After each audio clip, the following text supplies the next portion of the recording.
हमने तुमको कमजोर बनाया, इतना कमजोर बनाया कि पैदा हुआ तो रोता हुआ तू दुनिया में आया था। इतना कमजोर बनाया, तुझे भूख लगती थी तब भी रोता था, प्यास लगती थी तब भी रोता था, बुखार होता था तब भी रोता था, पेट में दर्द होता था तब भी तू रोता था। इतना कमजोर बनाया कि माँ की गोद तेरा बिस्तर हुआ करती थी और माँ का दूध तेरी ग़िज़ा हुआ करती थी। तुझे ये भी नहीं पता कि कहां पेशाब करना है, कहां लैट्रीन करना है।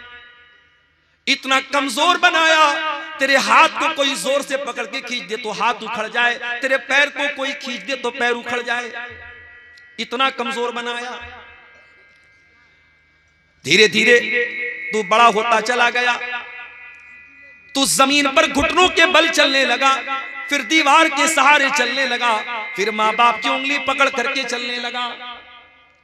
फिर थोड़ी सी तेरे अंदर ताकत आई। माइक वाले को पैसा से मिला है कि नहीं मिला है? क्या बात है? या मेरे साथ कोई दुश्मनी तो नहीं है? तुमको कमजोर बनाया हमने, और फिर जब तू बचपन से जवानी की दहलीज पर पहुंचा, सुम्मा जाला मिन बादि ज़ुफ़िन क़ुव्वतन, फिर हमने तुमको कमजोरी से ताकतवर बनाया। कल तक तू कमजोर था, जब तू जवान हो गया तेरे बदन में ताकत आ गई, तेरा दिमाग भी मजबूत हो गया, तेरा चेहरा भी खूबसूरत हो गया, तू स्मार्ट और हैंडसम हो गया, तू खूबसूरत हो गया, तू ताकतवर हो गया। तू 20 साल का हो गया, 25 साल का हो गया, 30 और 35 साल तक तू जवान रहा। फिर जब तू 40 को क्रॉस करने लगा, तेरे बदन पर धीरे धीरे झुर्रियां पड़ने लगी, तेरे बाल सफेद होने लगे, तेरा दिमाग अब पहले जैसा नहीं रहा, तू जरा सा दौड़ने लगा तो हाँफने लगा, तेरे घुटने कमजोर हो गए, तेरी बॉडी कमजोर हो गई, तेरा शरीर कमजोर हो गया। सुम्मा जाला मिन बादि क़ुव्वतिन ज़ुफ़न व शैबा, फिर ताकत के बाद, जवानी के बाद, फिर हमने दोबारा तुझको कमजोर बनाया और बुढ़ापे तक तुझको पहुंचा दिया। तू बूढ़ा हो गया।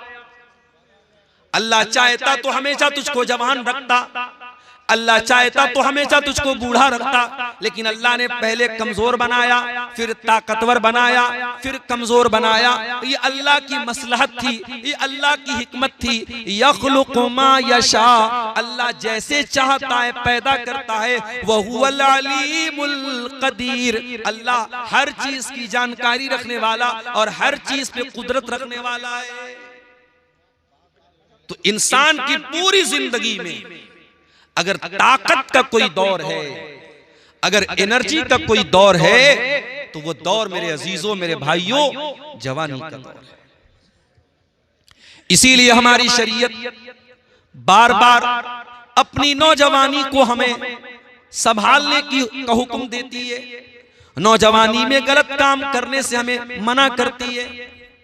कुरान करीम में आप गौर कीजिए, इब्राहीम अलैहिस्सलाम का वाक़या अल्लाह ताला ने बयान किया। इब्राहीम अलैहिस्सलाम अल्लाह के खलील हैं, अल्लाह के पैगंबर हैं, अपनी कौम को तौहीद की दावत दे रहे हैं। और इब्राहीम अलैहिस्सलाम अपनी पूरी कौम को चैलेंज देते हैं, लअकीदन्न असनामकुम बाद अन तुवल्लू मुदबिरीन, ऐ मेरी कौम के लोगों, मैं तुम्हारे सारे बुतों को तोड़ डालूंगा, तुम्हारे बुतों के साथ बड़ा बुरा सलूक करूंगा। ये मजाक नहीं है मेरे भाइयों, ये आसान काम नहीं है। पूरी कौम को इतना बड़ा चैलेंज दे देना, पूरी कौम मुशरिक है, पूरी कौम बुतों की पुजारी है, और बुतों की पुजारी कौम को ये चैलेंज दे रहे हैं, तल्लाही लअकीदन्ना असनामकुम, मैं तुम्हारे बुतों के साथ बहुत बुरा सलूक करने वाला हूं।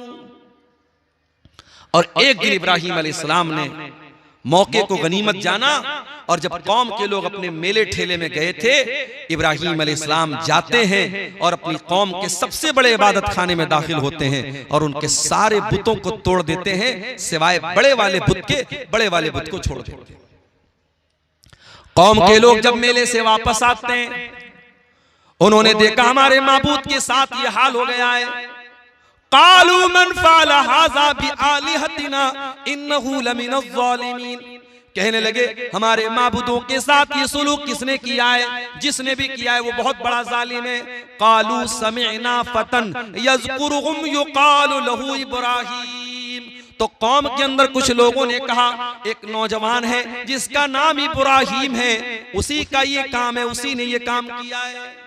जरा गौर कीजिएगा मेरे नौजवान साथी, आज हमारा नौजवान वैलेंटाइंस डे पर गुलाब का फूल बांट रहा है, कार्ड बांट रहा है, मैसेजेस कर रहा है। आज हमारा नौजवान कहां खड़ा है और इब्राहीम अलैहिस्सलाम जैसा नौजवान कहां खड़ा था? जरा डिफरेंस देख लो, जरा फर्क देख लो मेरे प्यारे साथी। इब्राहीम अलैहिस्सलाम को बुलाया गया, अंत फ़अलत हाज़ा बिआलिहतिना या इब्राहीम। ऐ इब्राहीम, क्या तूने हमारे माबूदों के साथ ये सलूक किया है? इब्राहीम अगर चाहते साफ साफ बोल देते हाँ मैंने ये काम किया है, मगर इससे मसला हल ना होता, मसला और खराब हो जाता। इब्राहीम अलैहिस्सलाम ने साफ साफ नहीं कहा, बल्कि कहा बल फ़अलहु कबीरुहुम हाज़ा फ़सअलूहुम इन कानू यंतिकून। कहा कि अरे भाई सारे बुत टूट गए, बड़ा वाला बचा है, बड़े वाले से पूछ लो, इसी ने तोड़ा होगा, इनसे पूछ लो। अब यहां ऐसा लग रहा है कि इब्राहीम अलैहिस्सलाम झूठ बोल रहे हैं, मगर हकीकत में ये झूठ नहीं बोला उन्होंने। उनके कहने का मकसद ये था कि इन बुतों को उसने तोड़ा है जो इनसे बड़ा था और इनसे बड़ा मैं था, मेरे हाथ में ताकत थी, मैंने तोड़ा था। मगर साफ साफ नहीं बोला, कौम के लोगों को डॉज दे दिया, उनको घुमा दिया, कहा भाई बड़े वाले से पूछ लो, इसने तोड़ा होगा। अब कौम के लोगों को थोड़ी देर के लिए अकल आई, थोड़ी देर के लिए उन्होंने गौर किया। फरजऊ इला अनफुसिहिम, थोड़ी देर के लिए उन्होंने गौर किया और उनको महसूस हुआ कि हम गलत हैं। सुम्मा नुकिसू अला रुऊसिहिम, फिर फौरन पलट गए और कहने लगे लक़द अलिमता मा हाउलाई यंतिकून। ऐ इब्राहीम, तुम जानते हो ये पत्थर के बुत हैं, ये बोल नहीं सकते। काला उफ़्फ़िल लकुम वलिमा ताबुदून मिन दूनिल्लाह, का अफसोस है तुम्हारे अकल के ऊपर, तुम अल्लाह को छोड़कर ऐसी चीजों की इबादत करते हो जो बोल नहीं सकते, जो बात नहीं कर सकते, जो नफा नहीं पहुंचा सकते, जो नुकसान नहीं पहुंचा सकते, ऐसी चीजों की तुम इबादत करते हो। अब इब्राहीम अलैहिस्सलाम ने अपनी दलील पेश कर दी और सामने जो मुशरिक कौम थी उसके सामने ये प्रूफ कर दिया कि पत्थर के बुत इबादत के लायक नहीं है, इनकी इबादत करना पागलपन है, इनकी इबादत करना बेवकूफी है। अब सामने वाले के पास दलील का जवाब दलील से नहीं था, और दुनिया का उसूल है जब दलील का जवाब दलील से न मिले तो सामने वाले के साथ ज्यादती करो। अभी आपको मालूम है शबे बारात के हलवे पर एक ताजा दलील क्या आई है, शायद आपने वीडियो देखा होगा। एक मौलवी साहब शबे बारात के हलवे की दलील क्या दे रहे हैं? बोले साहब ये लोग पूछते हैं कि हलवा कहाँ है, किताब में दिखाओ। अरे हलवा किताब में थोड़ी मिलेगा, हलवा तो कढ़ाई में मिलेगा। अब पब्लिक बेचारी हंस रही है, आहा सुभान अल्लाह माशाअल्लाह, ये तो दलील है। इस सादगी पे कौन न मर जाए, ऐ खुदा लड़ते हैं और हाथ में तलवार भी। हलवा खाना है तो खा तू, मगर कुरान को बदनाम न कर, हदीस को बदनाम न कर, शरीयत को बदनाम न कर। दलील का जवाब दलील से दे। हम तो साफ बोलते हैं हलवा खाना गलत नहीं है, मगर हलवे को इस्लाम से जोड़ना, शरीयत से जोड़ना, नबी से जोड़ना, ये गलत है। हम इसलिए शबे बारात के हलवे के खिलाफ हैं। इब्राहीम अलैहिस्सलाम की कौम के पास जब दलील का जवाब दलील से नहीं था तो क्या कहा उन्होंने? कालू हर्रिकूहु वंसुरू आलिहतकुम इन कुंतुम फाइलीन, कहा कि जला डालो इब्राहीम को, इब्राहीम को जला डालो। अगर अपने माबूदों की मदद करना है तो इसको जला दो, खत्म कर दो। चुनांचे बहुत बड़ी आग तैयार की गई। अकेले इब्राहीम को जलाने के लिए इतनी बड़ी आग तैयार की गई, पूरा गांव जलाया जा सकता था, पूरा इलाका जलाया जा सकता था, इतनी बड़ी आग तैयार की गई। लेकिन जब इब्राहीम को आग में डाला जाने लगा, इब्राहीम की पेशानी पर कोई बल ना आया, इब्राहीम के चेहरे पर कोई घबराहट नहीं आई, इब्राहिम अल्लाह की तौहीद के लिए आग में डाले जा रहे हैं। इब्राहिम के चेहरे पर सुकून है, उनकी पेशानी पर सुकून है, और इब्राहिम की जबान पर बस एक ही जुमला है, हस्बी अल्लाहु व निअमल वकील। अल्लाह मेरे लिए काफी है, और अल्लाह से बेहतरीन मदद करने वाला कौन है, अल्लाह से बेहतरीन कारसाज कौन है। ये दुआ पढ़ते हुए और ये जिक्र पढ़ते हुए इब्राहिम अलैहिस्सलातु वस्सलाम आग में चले गए। अल्लाह चाहता बारिश बरसा देता, आग बुझ जाती। अल्लाह चाहता हवा चला देता, आग बुझ जाती। अल्लाह चाहता इब्राहिम को आग में जाने ही न देता, बीच में से इब्राहिम बच जाते। मगर अल्लाह ताला को अपनी कुदरत आज अलग तरीके से दिखाना था। कुलना या नारु कूनी बरदं व सलामन अला इब्राहिम। अल्लाह ने डायरेक्ट आग से कहा, ऐ आग तू ठंडी हो जा और सलामती वाली हो जा मेरे इब्राहिम के लिए। आज भी हो जो इब्राहिम सा ईमा पैदा आग कर सकती है अंदाज़े गुलिस्तां पैदा। मेरे नौजवानों, ईमान तो है हमारे पास, मगर माफ करना इब्राहिम अलैहिस्सलाम के जैसा ईमान नहीं है। इसीलिए आज हमारे लिए आग गुलिस्तां नहीं बनती है, इब्राहिम के लिए आग गुलिस्तां बना बनती। बताना ये चाहता हूं कि इब्राहिम ने जब ये कारनामा अंजाम दिया, वो 50 साल के बूढ़े नहीं थे, वो 70 साल के बूढ़े नहीं थे, वो 20-25 साल के नौजवान थे। मेरे नौजवानों, अब आप गौर कर लो कि आप कहां खड़े हो और इब्राहिम कहां खड़े थे। और आगे बढ़िए, एक और नौजवान का वाकया आपको कुरान से बताता हूं। उस नौजवान का नाम मूसा था। मूसा अलैहिस्सलाम बनी इसराइल के बीच में पैदा हुए, बनी इसराइल में पैदा हुए, और फिरौन के दरबारियों ने उससे कहा था, तेरी हुकूमत में एक आदमी ऐसा पैदा होने वाला है जो तुझे कत्ल कर देगा, जिससे तेरी हुकूमत खत्म हो जाएगी। फिरौन अपने आप को रब कहता था, लेकिन इतना बड़ा डरपोक था कि जैसे उसके जादूगरों ने ये बताया, उसके कायिनों ने ये बताया, फिरौन ने ऑर्डर दे दिया कि जितने बच्चे बनी इसराइल में पैदा होंगे, लड़की पैदा होगी तो छोड़ देना, लड़का पैदा हो तो मार डालना। अब मूसा अलैहिस्सलाम पैदा हुए। अल्लाहु अकबर। अल्लाह ताला को बचाना होता है तो कैसा इंतजाम करता है। मूसा की माँ बेचारी परेशान है, फिरौन के आदमी आएंगे मेरे बच्चे को कत्ल कर डालेंगे। अल्लाह ने फरमाया कि ऐ मूसा की माँ, अपने बच्चे को तू संदूक में रख दे, फअल्कीही फिल यम्मी, और उसको पानी में डाल दे, वला तखाफी वला तहज़नी, और ऐ मूसा की माँ तुझे डरने की जरूरत नहीं है, तुझे गमगीन होने की जरूरत नहीं है। इन्ना रादूहु इलैकी व जाइलूहु मिनल मुरसलीन, तेरा बेटा हम तुझे वापस दिलाएंगे और तेरे बच्चे को रसूल बनाएंगे। माँ ने कलेजे पर पत्थर रखा और अपने दूध पीते बच्चे को पैदा होने के बाद एक संदूक में रखा और संदूक को पानी में डाल दिया।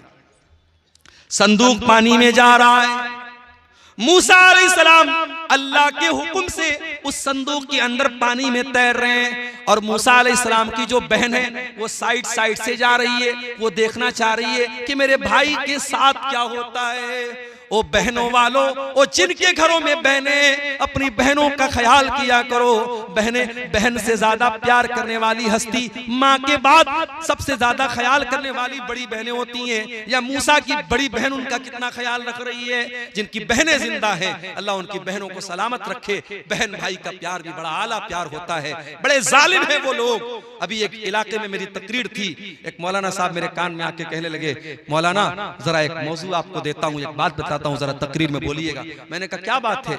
बोले माँ का इंतकाल हो गया है, जवान बहन है और भाई जवान बहन को माँ के मरने के बाद बेचारी अकेली है, बात बात पे मारता और पीटता है। जरा इस पर आप तकरीर में बोल दीजिएगा। वल्लाह बताता हूँ बड़ी दिल को तकलीफ पहुंची कि आज ऐसे भी जालिम भाई हैं जो बहनों पर हाथ उठाते हैं। माफ करना मेरे प्यारे साथियों, बहनें प्यार की चीज होती हैं, मोहब्बत की चीज होती हैं।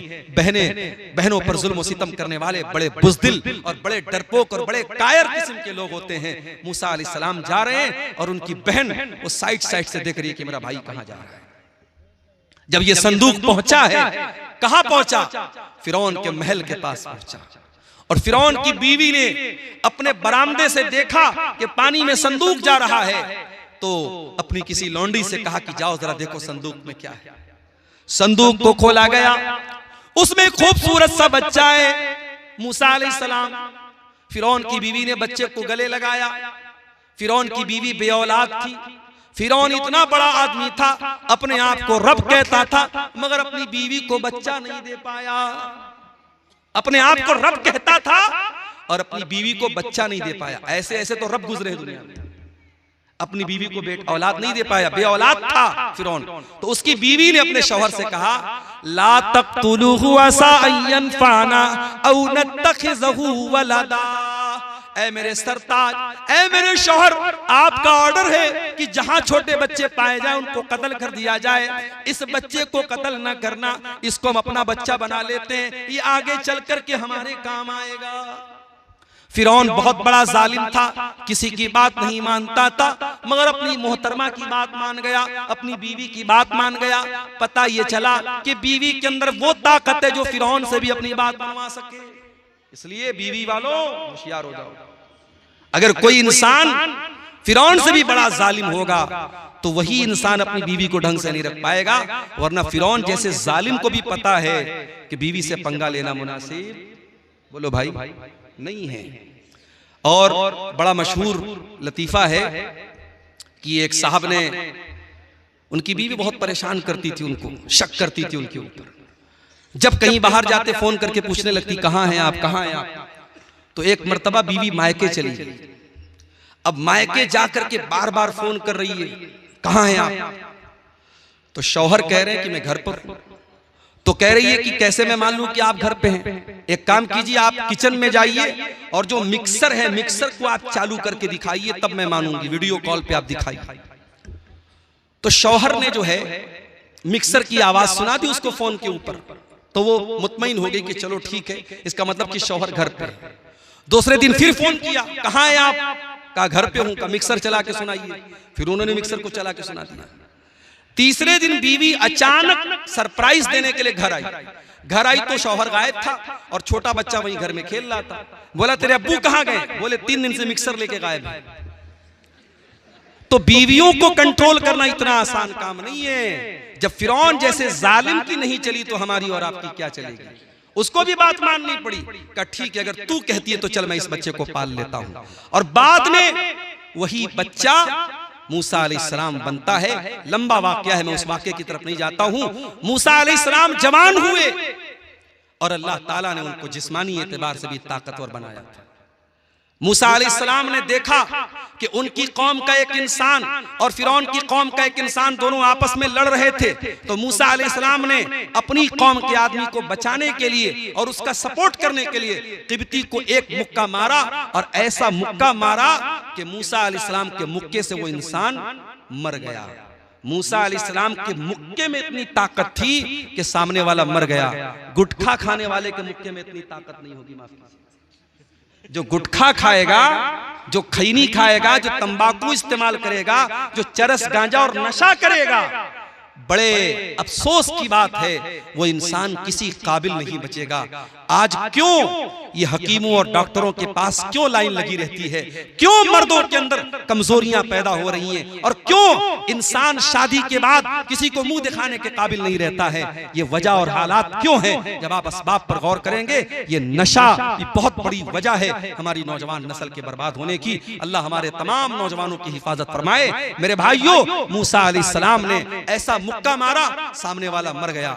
अब मूसा अलैहिस्सलाम वहां से अपनी जान बचा के, उनको ये डर हुआ कि कहीं मेरे खिलाफ मौत का फैसला ना जाए, वहां से अपनी जान बचा करके मूसा अलैहिस्सलाम मदियन पहुंचे। और जब मदियन पहुंचे तो वहां मूसा अलैहिस्सलाम एक पेड़ के नीचे बैठे हुए थे, और वहीं पर एक कुआं था, और कुएं के पास लंबी लाइन लगी थी, लोग अपनी अपनी बकरियों को पानी पिला रहे थे। मूसा अलैहिस्सलाम ने देखा कि 2 औरतें खड़ी हैं, 2 औरतें खड़ी हैं जो पीछे खड़ी हैं, लाइन से हट करके खड़ी हैं, मर्दों की लाइन से अलग खड़ी हैं। उनके हाथ में भी बकरियां हैं, वो अपनी बकरियों को पानी पिलाना चाहती हैं, मगर मर्दों की लाइन से अलग खड़ी हैं। मूसा अलैहिस्सलाम ने जाकर के पूछा, मा खतबुकुमा, क्या बात है, तुम लोग लाइन से अलग क्यों हो? कालता ला नुस्की ला नस्की हत्ता युस्दिर रिया। तो उन दोनों औरतों ने कहा कि हम अपने जानवरों को तब तक पानी नहीं पिलाएंगे जब तक ये तमाम मर्दों की लाइन खत्म ना हो जाए। वह अबूना शैखुन कबीर, हमारा बाप बहुत बूढ़ा हो चुका है, मजबूरी में हमको ये काम करना पड़ रहा है। अच्छा, तो ये बात है। मूसा अलैहिस्सलाम ने दोनों लड़कियों की बकरी को लिया और ले जाकर के लाइन को चिरते हुए आगे बढ़े। बॉडी बिल्डर तो पहलवान तो थे ही, किसकी मजाल थी मूसा अलैहिस्सलाम को रोक आगे बढ़े और उनकी बकरियों को पानी पिलाया और पानी पिला करके उन औरतों के हवाले कर दिया। बस उनकी मदद करके चले आए। आज हमारा नौजवान तो किसी लड़की की मदद कर ले तो जब तक मोबाइल नंबर ना ले ले तब तक चैन से नहीं बैठे। यानी नेकी करके दरिया में डालने वाला रिवाज खत्म है आज के दौर में। मूसा अलैहिस्सलाम उन दोनों औरतों की मदद करते हैं और मदद करने के बाद आकर के पेड़ के नीचे बैठ जाते हैं और अल्लाह की बारगाह में दुआ करते हैं, रब्बे इन्नी लिमा अंज़लता इलैया मिन खैरिन फकीर। ऐ अल्लाह, मैं तेरा बंदा हूँ, तेरे करम का मोहताज हूँ। ऐ अल्लाह, तू खैर नाजिल फरमा दे, मैं तेरे खैर का मोहताज हूँ, तेरी भलाई का मोहताज हूँ। अभी मूसा अलैहिस्सलाम की जबान से दुआ निकली कि इतने में कुरान कहता है, फजाअतु इहदाहुमा तमशी अला इस्तिहया। उन दोनों लड़कियों में से एक लड़की चलते हुए आई। दोनों लड़कियों का नाम कुरान ने बयान नहीं किया। दोनों लड़कियों की हाइट क्या थी, वो कितनी खूबसूरत थी, उनके हुस्न जमाल का जिक्र कुरान ने नहीं किया। हाँ, कुरान ने एक चीज का जिक्र किया, फजाअतु इहदाहुमा तमशी अला इस्तिहया। उन दोनों लड़कियों में से एक लड़की शर्मा शर्मा के चल रही थी और शर्मा शर्मा के चलते हुए आई। पता ये चला मेरी बहनों कि आपकी खूबसूरती की अल्लाह के यहाँ उतनी अहमियत नहीं है, आपके हुस्न जमाल की अल्लाह ताला के उतनी अहमियत नहीं है जितनी आपकी शर्मो हया की है। जिस औरत ने अपनी शर्मो हया को बचा के रखा, जिस औरत ने अपनी पाक दामनी को बचा के रखा, उससे ज्यादा अल्लाह के यहाँ किसी औरत का मकाम नहीं है। वो लड़की शर्मा शर्मा के चल रही थी। अल्लाह ताला ने उस लड़की की चाल को बयान किया कि वो शर्मा शर्मा के चल रही थी और आई और आकर के कहने लगी, इन्ना अबी अदऊका लियजज़ियका अज्र मा सक़ैत लना, कि ए नौजवान, मेरे अब्बू आपको बुला रहे हैं, आपने हमारी बकरियों को पानी पिलाया है, चलिए हमारे अब्बू आपको कुछ इनाम देना चाहते हैं, कुछ रिवार्ड देना चाहते हैं।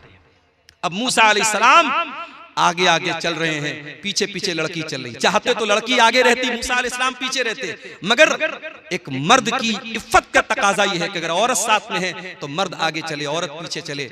औरत रास्ता बता रही है और बताते बताते मूसा अलैहिस्सलाम उस लड़की के घर पहुंचे। लड़की के बाप का नाम शुएब था। वहां हजरत मूसा की उनसे बात हुई तो हजरत शुएब ने कहा कि मेरी ये दो बेटियां हैं, मैं चाहता हूं किसी एक बेटी का निकाह मैं तुमसे कर दूं, मगर शर्त ये है कि आपको 8 साल या 10 साल मेरे घर पे काम करना पड़ेगा। 8 साल 10 साल अगर आप मेरे घर पे काम करेंगे तो मैं इसी को मेहर बना देता हूं और अपनी किसी एक लड़की की शादी आपसे कर देता हूं। आज हमारे यहाँ लड़कों की शादी होती है तो लड़की वालों से पूछा जाता है कि क्या देंगे आप, बाइक देंगे, 4 व्हीलर देंगे, बुलेट देंगे, क्या देंगे, कितना कैश देंगे।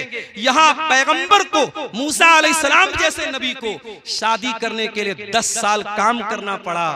10 साल एक अपने ससुराल में उनको सर्विस देनी पड़ी, तब जाकर के उनकी शादी हुई है। यहाँ गंगा उल्टी बह रही है, यहाँ उल्टा मामला है। यहाँ बेचारे लड़की के बाप के ऊपर बोझ डाला जा रहा है कि तू कर्जा ले ले, तू बैंक से लोन ले ले, तू भीख मांग ले, मगर तुझे हमारी डिमांड पूरी करनी पड़ेगी। और लड़का जितना क्वालिफाइड हो, लड़का जितना अच्छी पोस्ट पर हो, लड़का जितना अच्छा कमाता हो, उतनी मोटी रकम जहेज में ली जाती है। और लेने वाला भी अहले हदीस और देने वाला भी अहले हदीस। अल्लाह, चुल्लू भर पानी में हमें और आपको डूब मरना चाहिए। माफ करना मेरे साथियों, अगर अपने आप को अहले हदीस कहते हो तो शादी ब्याह के मामले में भी अहले हदीस बनो। सिर्फ सीने पर हाथ बांध लेने से और आमीन जोर से बोल लेने से कोई अहले हदीस नहीं हो जाता है। हमारे शादी ब्याह का जो सिस्टम है, और मैं पूरे सीमांचल में मैंने गौर किया है, आज बहुत सारी बुराइयां आपके इस इलाके में मौजूद हैं और उसमें से एक बुराई जहेज की शक्ल में है। मूसा अलैहिस्सलाम नौजवान हैं, 10 साल तक उन्होंने शुएब के घर में काम किया, दिया और फिर उनकी शादी होती है। मेरे नौजवान साथियों, ये भी एक नौजवान थे जिन्होंने उन दो लड़कियों की मदद की बगैर किसी मफाद के, और अल्लाह से दुआ की, अल्लाह ने उनकी बीवी का भी इंतजाम कर दिया, उनके लिए रहने का भी इंतजाम कर दिया। ये नौजवान थे जिनका जिक्र अल्लाह ने कुरान में किया है। और आगे बढ़िए, आज जुमा का दिन था, आपने सूरह कहफ पढ़ी होगी। सूरह कहफ में अल्लाह ताला ने कुछ नौजवानों का वाकया बयान किया है। इन्नहुम फित्यतुन आमनू बिरब्बिहिम वज़िदनाहुम हुदा। अल्लाह के कुछ नौजवान बंदे ऐसे भी थे, सारी कौम मुशरिक थी, सारी कौम अल्लाह के साथ शिर्क करती थी, मगर उन चंद नौजवानों के दिल में अल्लाह ताला ने तौहीद डाल दिया। वो एक अल्लाह के ऊपर ईमान ले आए, तौहीद के रास्ते पर आ गए। और जब उनको ये पता चला कि अगर अपनी कौम को हम बताएंगे कि हम तौहीद पर चल रहे हैं, हमारी कौम के लोग हमारा जीना हराम कर देंगे, फ़अबू इलल कहफ़ी, तो उन नौजवानों ने एक पहाड़ की गुफा में जाकर के, गार में करके पनाह ले ली। वो अच्छे बाप की औलाद थे, बड़े बाप की औलाद थे, हवेलियों में रहते थे, महलों में रहते थे, लेकिन अपने ईमान को बचाने के लिए, अपनी तौहीद को बचाने के लिए उन नौजवानों ने अपने बाप का महल छोड़ दिया, अपनी माँ की हवेली छोड़ दी और पहाड़ की गुफा में जाकर के पनाह ले ली। और पहाड़ की गुफा में जाकर के 309 साल तक वो सोए रहे। अल्लाह ताला ने 309 साल तक उनको सुला के रखा। ये पूरा वाकया अल्लाह ताला ने बयान किया है। और एक चीज को अल्लाह ताला ने हाईलाइट किया है, इन्नहुम फित्यतुन आमनू बिरब्बिहिम, कि ये चंद नौजवान थे जिन्होंने इतना बड़ा कारनामा अंजाम दिया। पता ये चला मेरे नौजवान भाइयों कि अल्लाह की तौहीद के लिए अपने बाप का महल छोड़ देना और ऐशो आराम छोड़ देना ये आसान काम नहीं है, ये एक नौजवान ही कर सकता है। मेरे प्यारे नौजवान साथियों, जरा असहाबे कहफ को अपने सामने रखो और सोचो कि वो कहां खड़े थे और हम कहां खड़े हैं। वो अपनी तौहीद और ईमान को बचाने के लिए कहां चले गए और आज हम कहां खड़े हैं। आज हमारे पास खबरें आती हैं, मीडिया के अंदर न्यूज आती है कि झारखंड की राजधानी रांची के अंदर एक लड़की जिसका नाम नुसरत जहां था, मुसलमान लड़की थी, 5 टाइम की नमाज पढ़ने वाली लड़की थी, दीनदार फैमिली से उसका ताल्लुक था। फेसबुक पर एक लड़के से दोस्ती होती है, एक गैर मुस्लिम लड़के के साथ उसको इश्क और मोहब्बत का बुखार चढ़ता है। वो गैर मुस्लिम लड़का उसके सामने शर्त रखता है कि तुम मुझसे प्यार करती हो तो अपने माँ बाप को छोड़ के भाग करके मेरे पास आना पड़ेगा। वो लड़की अपने माँ बाप की इज्जत को दांव पे लगा लेती है और लड़के के साथ भाग के शादी करती है, कोर्ट मैरिज करती है। और इतना ही नहीं, अपना धर्म परिवर्तन भी कर लेती है, इस्लाम को छोड़ देती है और नुसरत जहां से निशा सिंह बन जाती है। और मीडिया में बाकायदा उसकी खबरें आती हैं। ये अफसोस की बात नहीं है मेरे भाई, ये पूरी कौम के चेहरे पर थप्पड़ है और पूरी कौम की गैरत को ललकारने वाली बात है कि आप अपनी बच्चियों को, अपनी जवान बेटियों को ईमान की और तौहीद की अहमियत नहीं बता सके और एक लड़के के प्यार के चक्कर में आपकी कौम की बच्चियां आज अपने दीन और ईमान का समझौता कर रही हैं। आज मुंबई जैसे शहरों में और दिल्ली जैसे शहरों में चले जाओ, किसी पिकनिक स्पॉट पर, किसी पार्क में, किसी होटल में आपको कितनी बुर्का पहनने वाली लड़कियां गैर मुस्लिम लड़कों के साथ गुलछर्रे उड़ाती हुई नजर आ जाएंगी। ये मनाजिर देखने की अब आंखों को आदत हो गई है, ये आंखें आदी हो गई है इन मनाजिर की। शर्म आती है, गैरत आती है, मगर गैरत जिस चीज का नाम था वो आज हमारे घरों से रुखसत हो गई है। मेरे प्यारे साथियों, मेरे नौजवानों, सबसे पहले तो अपनी तौहीद की हिफाजत करो, अपने ईमान की हिफाजत करो। याद रखो मेरे नौजवानों, आप सुपौल के जिस इलाके में रहते हैं, नेपाल की बॉर्डर से सटा हुआ ये इलाका, मुझे बाज लोगों ने बताया कि 2008 में गालिबन यहाँ बहुत बड़ा सैलाब आया था। उसके बाद से अल्हम्दुलिल्लाह ये इलाका बहुत तरक्की पर है, मगर अभी भी बहुत सारे मामलात में आपका इलाका पिछड़ा हुआ है। लेकिन हाँ, टापू का ये इलाका जाना जाता है कि हाँ, मुसलमानों का एक बड़ा बेल्ट है, मुसलमानों की एक बड़ी आबादी है।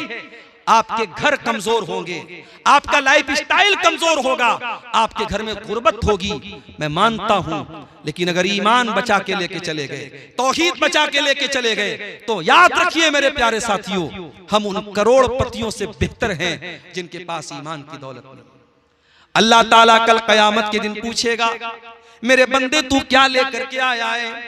आए अल्लाह, हम गरीबों के पास ज्यादा नेकियां तो नहीं है, ज्यादा सदका खैरात तो नहीं है, ज्यादा तकवा तहारत तो नहीं है, लेकिन ऐ अल्लाह तेरी तौहीद को लेकर के आए हैं। तेरे सिवा किसी और के दर पे कभी हाथ न फैलाया, तेरे सिवा किसी और को मुश्किल कुशा न जाना, तेरे सिवा किसी और से हमने हाथ न फैलाया। ऐ अल्लाह तेरी तौहीद को लेकर के आए हैं, तेरे ऊपर ईमान रखने वाले हैं। अगर तौहीद को लेके जाएंगे अल्लाह क्या कामयाब हो जाएंगे और सब लेके चले गए। अगर तौहीद को न बचा पाए, ईमान को न बचा पाए, तो हमसे ज्यादा खसारा उठाने वाला कोई न होगा।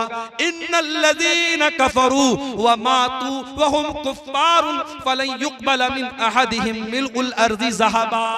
जो लोग ईमान के बगैर अल्लाह के यहाँ जाएंगे, जो कुफ्र की हालत में अल्लाह के पास जाएंगे, वो जमीन भर के सोना भी अगर दे दे अल्लाह के यहाँ उनका सोना कबूल नहीं किया जाएगा।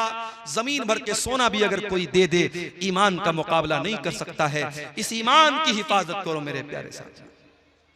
अभी बनारस से मैं पटना आया, 3.5 घंटे का सफर मैंने ट्रेन के अंदर खड़े होकर के तय किया।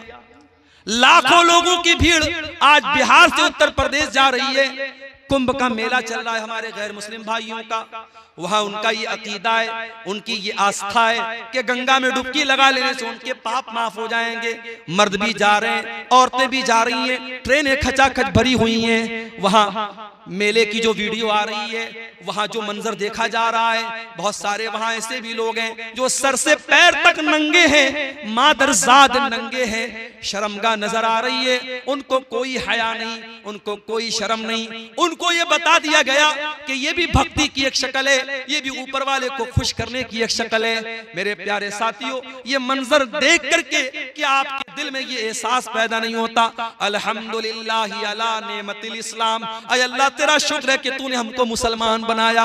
हमारे मजहब में कोई ऐसी इबादत नहीं जिसमें इंसान को नंगा होना पड़े। हमारे मजहब में कोई ऐसी इबादत नहीं जिसमें इंसान से ऐसा काम कराया जाए जो इंसान के बस के बाहर हो। अल्लाह ने हमें ईमान वाला बनाया है, ये बहुत बड़ी नेमत है। और आज बड़े बड़े क्वालिफाइड, एजुकेटेड और पढ़े लिखे लोगों को जब हम देखते हैं, गाय का गोबर खा रहे हैं, गाय का पेशाब पी रहे हैं, शर्मगाह की इबादत कर रहे हैं, नदियों की इबादत कर रहे हैं, इन जानवरों की इबादत कर रहे हैं, ये मंजर देख करके मेरे प्यारे साथियों हमारी और आपके दिल में ये एहसास पैदा होता है कि ऐ अल्लाह तेरा करम और तेरा शुक्र है कि तूने हमें तौहीद पर बनाया, तूने हमें ईमान वाला बनाया। हमारी पेशानी झुकती है तो एक अल्लाह के दर पे झुकती है, हम अल्लाह पर ईमान रखने वाले लोग हैं। इसीलिए अल्लाह ने हमको दुआ सिखाई, रब्बना ला तुज़िग़ क़ुलूबना बअद इज़ हदैतना व हब लना मिन लदुनका रहमह इन्नका अंतल वहाब।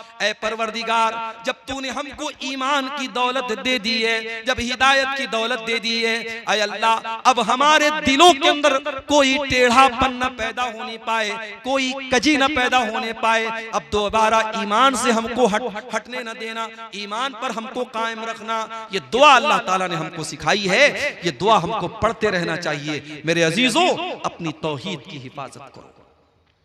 आज हमारे मुसलमान भाइयों की जो हालत है, बहुत सारे इलाकों में कहीं मज़ारों के आगे सजदा किया जा रहा है, कहीं अपने बुजुर्गों और अपने पीरों के आगे सजदा किया जा रहा है, कहीं एक आदमी माइक पर बैठ के अल्लाहू अल्लाहू कर रहा है और सब पब्लिक झूम रही है। इसको दीन और शरीयत का नाम दिया जा रहा है।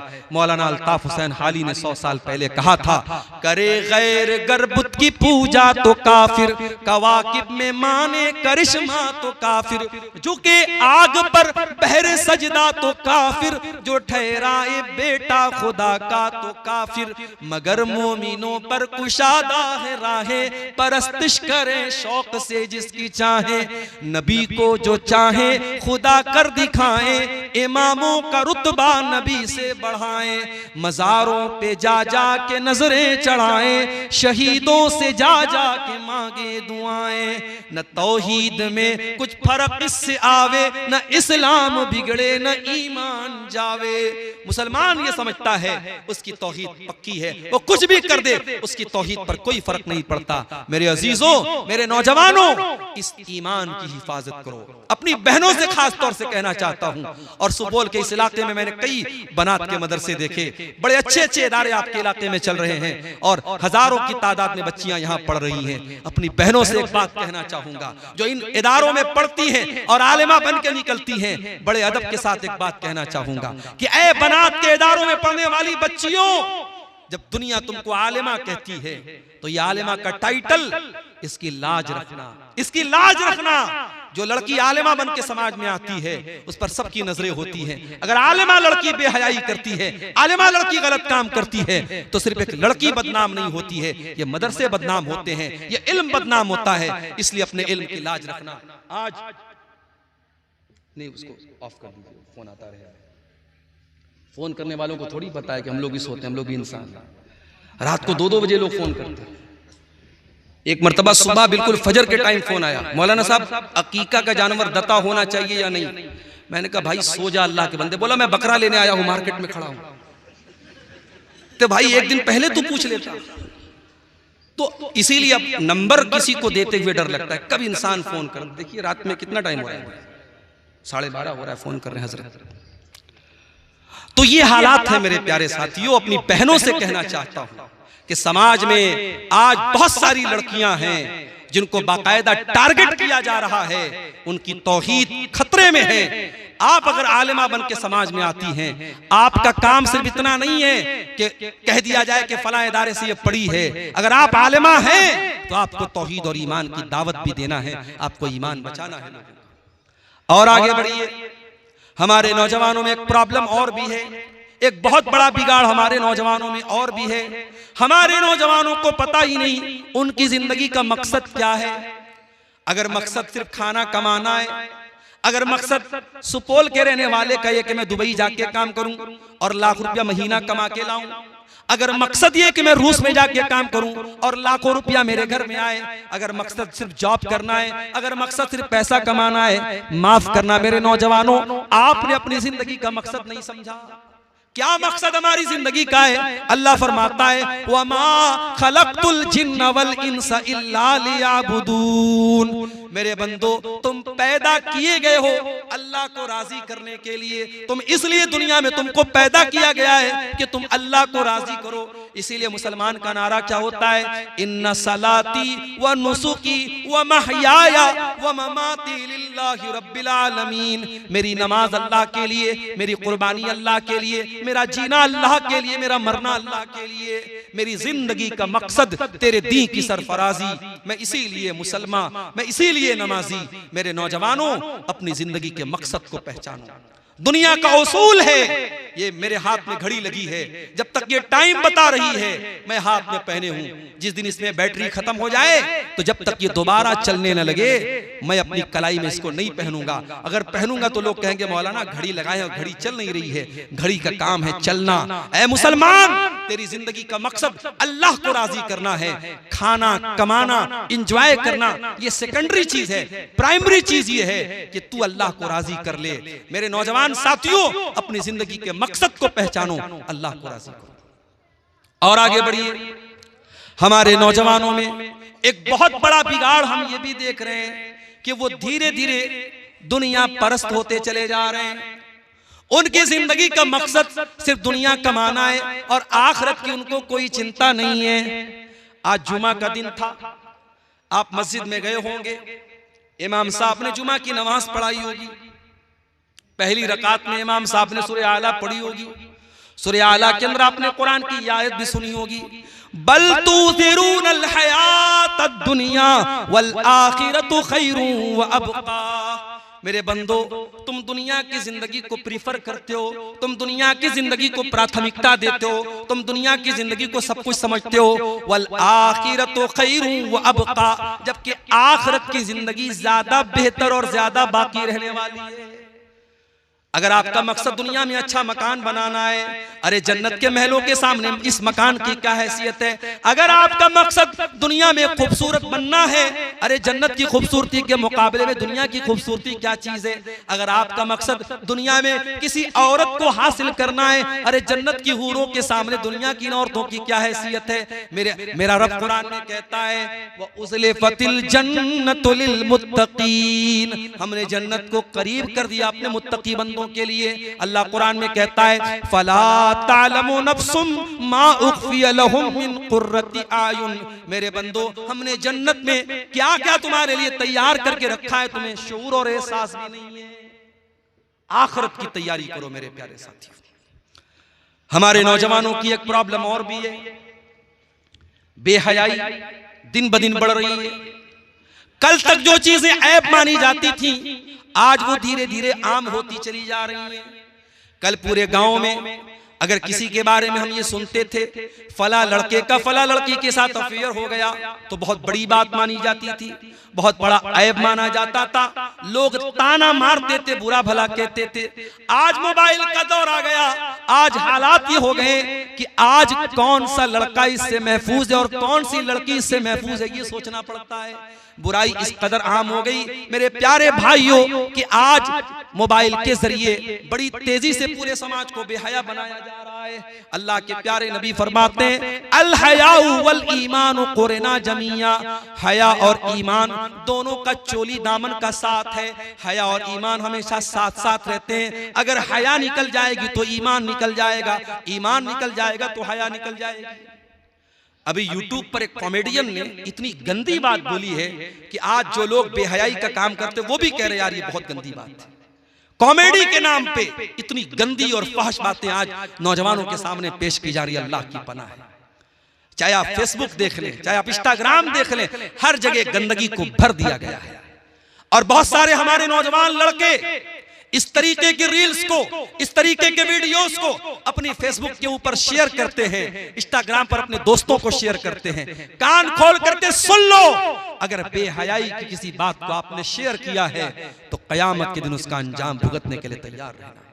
इन्नल्लज़ीना युहिब्बूना अन तशियल फाहिशतु फिल्लज़ीना आमनू लहुम अज़ाबुन अलीमुन फिद दुनिया वल आखिरा, जो लोग मुसलमानों के दरमियान बेहयाई को फैलाते हैं उनको दुनिया में भी दर्दनाक अजाब मिलेगा और आखिरत में भी दर्दनाक अजाब मिलेगा।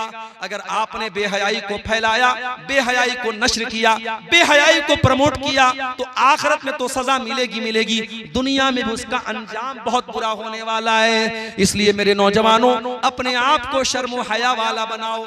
हमारे प्यारे नबी सल्लल्लाहु अलैहि वसल्लम हया वाले थे। अबू सईद खुदरी कहते हैं काना अशद्द हया मिनल अज़राई फी खिदरिहा, अल्लाह के प्यारे नबी एक कुंवारी लड़की से ज्यादा शर्म हया वाले थे। नबी हया वाले, सहाबा हया वाले, और हमारा रब भी हया और गैरत वाला। इसलिए मेरे प्यारे साथियों हम और आप भी हया वाले बने और बेहयाई को अपने घरों से और अपने समाज से निकाल कर दें। नौजवानों में एक और मसला बहुत तेजी से फैल रहा है, बदकारी और ज़िनाकारी का। जिस गुनाह के बारे में कुरान कहता वला तक़रबुज़ ज़िना, ऐ मुसलमानों तुम ज़िना के करीब भी न जाना। ये नहीं बोला ज़िना मत करो, बोला ज़िना के करीब भी न जाना। इन्नहु काना फ़ाहिशतन व साअ सबीला, ये ज़िना बहुत गंदा काम है और बहुत बेहयाई का रास्ता है। बाज़ उलमा ने इस आयत की तफसीर में लिखा है कि ज़िना को अल्लाह ताला ने रास्ता क्यों कहा। रास्ता इसलिए कहा कि रास्ते पे आते भी हैं और जाते भी हैं। आज जिस रास्ते पे चल के आप किसी और की बहन के साथ ये गलत काम कर रहे हैं, कल उसी रास्ते पर चल के कोई आपकी बहू बेटी और आपकी बीवी और बहन के साथ ये काम करेगा। ये ज़िना भी एक कर्ज है मेरे प्यारे साथियों। अगर आज आप इस रास्ते पे चल रहे हैं तो उसी रास्ते पे चल के कल कोई आपके घर तक आएगा। इसीलिए हमारी शरीयत ने हर उस अमल से रोका है जो ज़िना के करीब लेके जाता हो। क्यों लड़कियों को हुक्म दिया गया कि घर से निकलो तो पर्दे में निकलो? क्यों कहा गया वक़रना फी बुयूतिकुन्ना, ऐ मुसलमान औरतों तुम घर में रहा करो। वला तबर्रजना तबर्रुजल जाहिलियतिल ऊला, और जब घर से निकला करो तो बन संवर करके ना निकला करो, अपने आप को एक्सपोज करके ना निकला करो। माफ करना, अब तो नकाब भी ऐसे ऐसे आते हैं कि नकाब भी औरत को एक्सपोज कर रहे हैं। आपके देहातों में मैंने देखा नकाब के ऊपर बाकायदा लाइट लगी हुई है। अब कोई पूछे कि अल्लाह की बंदी तू लाइट लगा के क्यों घूम रही है? बाज लड़कियों को देखा कि नकाब के ऊपर पट्टी लगी है और पट्टी पे माशाअल्लाह लिखा हुआ है। अरे होगी तो माशाअल्लाह, मगर उसको नकाब के जरिए ऐलान करने की क्या जरूरत है? बाज लड़कियों को देखा गया कि नकाब के ऊपर लिखा है इस्लाम की शहजादी। हाय हाय, इस्लाम की शहजादी, नकाब पे लिख के घूम रही इस्लाम की शहजादी। नकाब और पर्दे का मकसद तुझे छुपाना था, तुझे पर्दे में रखना था। ऐ मुसलमान औरत, तूने नकाब को भी अपने आप को नुमाया करने का जरिया बना लिया। इस पर्दे को सादा ही रहने दो, इस पर्दे को रंगीन मत बनाओ मेरे प्यारे, मेरी प्यारी बहनों। अल्लाह कह रहा है कि ऐ औरतों, घर से निकलो तो बन सवर करके न निकला। क्यों ऐसा कहा गया? इसीलिए तो कहा गया कि ज़िनाकारी को रोक दिया जाए। कहीं फरमाया वकुल्लिल मोमिनाति यग़ज़ुज़्न मिन अबसारिहिन्ना व यहफ़ज़्न फ़ुरूजहुन्ना। ऐ नबी, मुसलमान औरतों से कह दीजिए अपनी निगाहों को नीची रखें और अपनी शर्मगाह की हिफाजत करें। वला युबदीन ज़ीनतहुन्ना, और ऐ मुसलमान औरतों, तुम अपनी ज़ीनत को, अपनी खूबसूरती को ज़ाहिर मत किया करो। लड़कियां क्या करती हैं? जो अच्छे घरों की लड़कियां होती हैं वो नकाब में फोटो डालती है फेसबुक के ऊपर, नकाब वाला फोटो डाल रही है। इस्लाम की बेटी पार्क में टहल रही है, नकाब पहन करके अपनी मेहंदी का डिजाइन दिखा रही है। साफ खुलते भी नहीं, सामने आते भी नहीं। दो रंगी छोड़, यकरंग हो जा। ऐ मुसलमान बहन, तुझे अगर फेसबुक पर अपनी खूबसूरती दिखाना ही है तो क्यों ये पर्दे का नाटक करे? पर्दा भी तू हटा दे। ये तेरे हाथों की मेहंदी का डिजाइन, ये तेरे गले का हार, ये तेरे हाथों का कंगन, ये भी इस्लाम के अंदर जीनत है और इसे भी सोशल मीडिया पर डालना तेरे लिए मुनासिब नहीं है। मेरी प्यारी माँ और बहनों, अपनी जीनत को किसी और के सामने जाहिर मत करो। और अगर आपको ये लगता है कि इस्लाम बड़ी पाबंदी हमारे ऊपर लगाता है तो मैं बड़ी मोटी सी मिसाल देता हूं और बड़ा आसान सी मिसाल देता हूं। 10,000 वाला मोबाइल होता है तो कहीं भी रख लेते हैं पॉकेट में, और 1 लाख रुपए वाला आईफोन होता है या सैमसंग का कोई महंगा फोन होता है 1,00,000 1.5 लाख रुपए का, तो सिर्फ उसका कवर आता है 1,000 रुपए का। उसको बहुत अच्छे कीमती कवर में रखा जाता है, उसको संभाल के रखा जाता है। और इंसान कहीं गिरता है और टूटने की आवाज आती है तो कहता है अल्लाह करे पैर टूटा हो, मोबाइल ना टूटा हो। महंगा मोबाइल होता है तो ये भी, ये लोग, बाज लोग कहते हैं कि आईफोन ना टूटा हो, मेरा पैर टूट जाए वो चलेगा, इतना कीमती मोबाइल होता है। ऐ मुसलमान बहनों, आप भी इस्लाम की नजर में बहुत कीमती दौलत हैं और कीमती चीजों को पर्दे में रहने का और पर्दे में रखने का हुक्म दिया गया है। इसीलिए अल्लाह ताला ने हमें और आपको ये हुक्म दिया कि गैर महरम औरतों के साथ तन्हाई इख्तियार न की जाए। अल्लाह के प्यारे नबी फरमाते हैं कि जब कोई औरत तन्हाई में होती है, जब कोई औरत तन्हाई में होती है, इल्ला वसालिसुहुम शैतान, जब एक मर्द और एक औरत तन्हाई में होते हैं तो तीसरा वहां पर शैतान होता है। ला यखलुवन्ना रजुलुन बिइम्रातिन, जब कोई मर्द किसी औरत के साथ अकेले में होता है तो तीसरा शैतान होता है। मेरे नौजवानों नोट कर लो, मेरी बहनों नोट कर लो, आप फेसबुक के ऊपर जब किसी लड़की से चैटिंग कर रहे हो, जब कोई लड़की किसी लड़के के साथ चैटिंग कर रही है, वहां पर भी तीसरा शैतान मौजूद है। लड़की चाहे अपने दौर की बहुत बड़ी आलिमा हो और लड़का बहुत मुत्तकी और परहेजगार हो, अगर दोनों फेसबुक पर और सोशल मीडिया पर बातें कर रहे हैं तो शैतान वहां पर भी बैठा है। और अभी जो मैंने वाकया बयान किया, निशा सिंह नाम की एक लड़की का, जो नुसरत जहां से निशा सिंह बन गई, फेसबुक की चैटिंग के जरिए ही ये मामला हुआ है।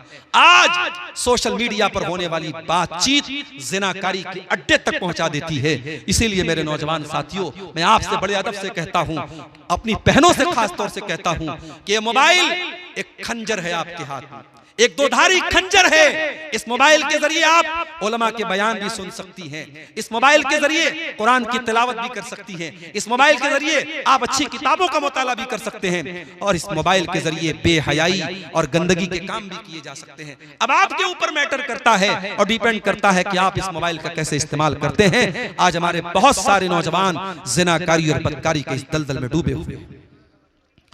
और आगे बढ़िए, हमारे नौजवानों में एक और बुराई हम देख रहे हैं, हराम कमाई की बुराई। क्या हो गया भाई? अल्लाह अकबर।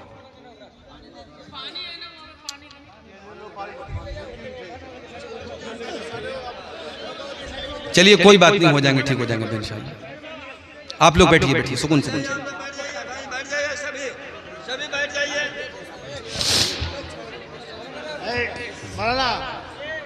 मैक से बोल दिए, नहीं तो सारे लोग परेशान होंगे। नहीं नहीं कोई मसला नहीं है, किसी को मिर्गी आ गई आती है, कोई मसला नहीं। उनकी थोड़ी सी तबीयत खराब हो गई है, सामीन से कहना है कि आप अपनी जगह बैठे रहे। उनके कोई गार्जियन, उनके जो रिश्तेदार है आप उनको थोड़ा साइड में लेके चले जाएं, बाकी आप लोग अपनी जगह पर रहे। हाँ हो गया, बैठिए। हराम कमाई का मसला भी हमारे नौजवानों के लिए बहुत बड़ा मसला बना हुआ है। और अभी आप हैरत करेंगे, मैं कटिहार में गया, एक कंपनी का नाम लोगों ने मुझे बताया, मेटा ओजोन नाम की कंपनी। मेटा ओजोन नाम की कंपनी में लोग पैसा लगा रहे थे और उनको यह धोखा दिया गया कि आप इसमें पैसा लगाएंगे हर महीने इतना पैसा मिलेगा। और कटिहार के एक भाई ने बताया कि एक इंसान ने 1 करोड़ रुपया लगा दिया उसमें, मेटा ओजोन में, और आज वो कंपनी भाग गई, 1 करोड़ रुपया उसका डूब गया। इस तरीके की बहुत सारी फ्रॉड कंपनियां आ जाती हैं और हमारे नौजवान का मेहनत की कमाई का पैसा उसमें डूब जाता है। अपने नौजवानों से मैं कहना चाहूंगा, मेरे नौजवान भाइयों, कामयाबी का शॉर्टकट मत तलाश करो। पैसा कमाना है, आप जॉब भी कर सकते हो, आप कारोबार भी कर सकते हो, हलाल तरीके से पैसा कमाओ। जुए का रास्ता ना अपनाना, सट्टे का रास्ता ना अपनाना, सूद का रास्ता ना अपनाना। अल्लाह के प्यारे नबी फरमाते हैं, याती अलन्नासी ज़मानुन ला युबालिल मरउ मिन ऐना अखज़ल माल। एक ऐसा जमाना भी तुम पर आएगा जब लोग इस बात की परवाह नहीं करेंगे कि माल कहां से कमा रहे, हलाल तरीके से कमा रहे या हराम तरीके से कमा रहे हैं। हराम तरीके से आया पैसा आपके घर के सुकून को बर्बाद कर देगा। मेरे प्यारे साथियों, अल्लाह के नबी फरमाते हैं, जो जिस्म हराम कमाई से पलेगा बढ़ेगा, फन्नारु औला बिही, वो जहन्नम की आग में डाला जाएगा। हराम कमाई अपने घर वालों को मत खिलाओ और अपने घर में मत आने दो। मेरे प्यारे साथियों, आज बंधन बैंक के जरिए लोन लेने की वबा आम हो रही है। 5-5 हजार 10-10 हजार का लोन आज मुसलमान लोन ले रहा है, वो भी इंटरेस्ट के ऊपर ले रहा है। क्या मुसलमान तुझे मालूम नहीं है कि सूद का लेना भी हराम है और देना भी हराम है? क्या तूने अल्लाह के नबी की वो हदीस नहीं पढ़ी है, लानल्लाहु आकिल रिबा व मुकिलहु व कातिबहु, अल्लाह की लानत तो सूद खाने वाले पर, सूद खिलाने वाले पर, सूद की गवाही देने वाले पर और सूद को लिखने वाले पर। और आपने फरमाया कि सब बराबर हैं, सूद खाने वाला भी बराबर और सूद खिलाने वाला भी बराबर है। इसलिए इंटरेस्ट के ऊपर बैंक से लोन लेना, और आज लड़कियों और औरतों के जरिए बंधन बैंक का जो लोन लिया जा रहा है और पूरा समाज आज हमारा उसमें मुब्तला किया जा रहा है, ये अफसोस की बात है और ये पूरी कौम के लिए सोचने की बात है। क्या आज इस दौर में हम इतने गए गुजरे हैं कि अपने मुसलमान भाई को 5-10 हजार अगर कर्ज देना पड़े तो हम उसको कर्ज भी नहीं दे सकते, उस बेचारे को बैंक का रास्ता अपनाना पड़ता है। ये भी एक सोचने की जरूरत है। मेरे प्यारे साथियों, आज हराम कमाई के रास्ते हमारी कौम को तबाह बर्बाद कर रहे हैं। हराम कमाई की एक शक्ल हम ये भी देख रहे हैं, अपने पड़ोसी की जमीन को नाजायज तरीके से हथिया लेता है, भाई भाई की जमीन पर नाजायज कब्जा कर लेता है, भाई अपनी बहन को वरासत में हिस्सा नहीं देता है।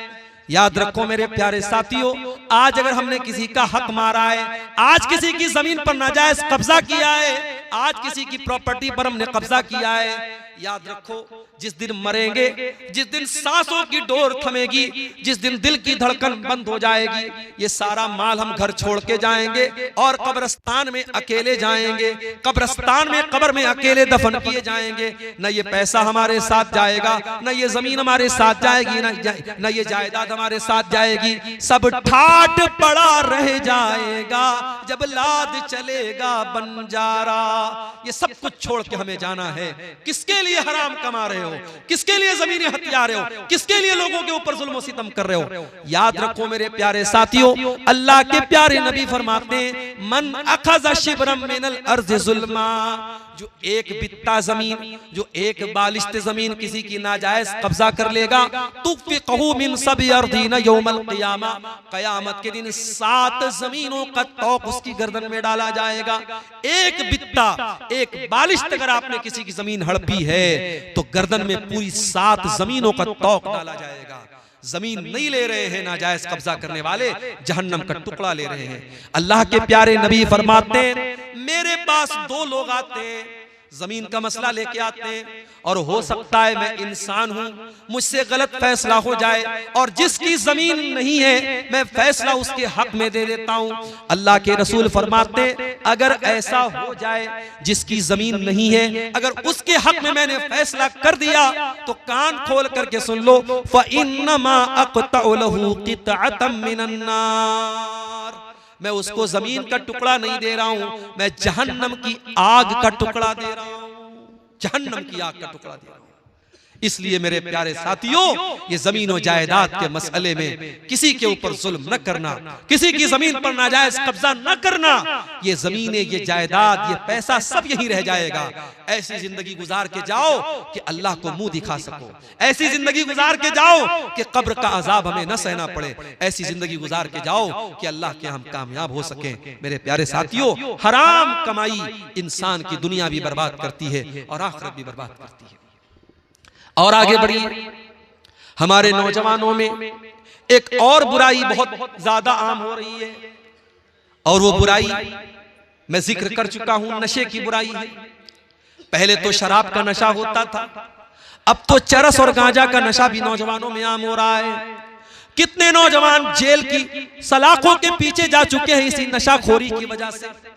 और मैं तो अल्लाह का शुक्र है, पूरे हिंदुस्तान का दौरा करता हूं और मैं देख रहा हूं कि जहां जहां मुसलमान अक्सरियत में है, जहां जहां मुसलमानों की अच्छी तादाद है, वहां वहां नशे का रिवाज सबसे ज्यादा है।